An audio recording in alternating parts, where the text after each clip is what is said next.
سے اکثر کہتا ہوں کہ آج انسان کی عقل پہ کیسی شامت آئی ہے یار. اللہ نے دمبا بنایا اور اس کے پیچھے چکی لگا دی.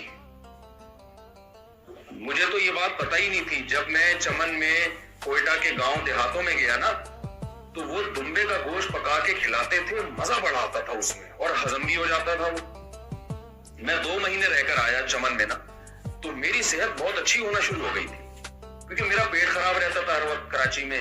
اور میں یہ بات ہوگی 30-35 سال پرانی ہے, تو بلکہ 30-35 سے زیادہ ہو گئی. یہ 91-92 کی بات ہوگی, ہاں تقریباً 30 ہی سمجھ لیں آپ.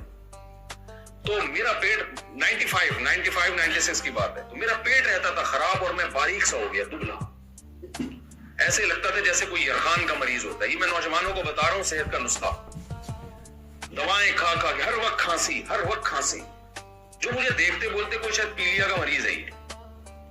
اتنی طبیعت خراب, کھانسی, نزلہ اور دبلا پتلا بالکل. بہت ٹینشن, حکیموں کے پاس گیا, ڈاکٹروں کے پاس گیا, ٹھیک ہونے کا نام بولو نہیں, پیٹ ہی خراب.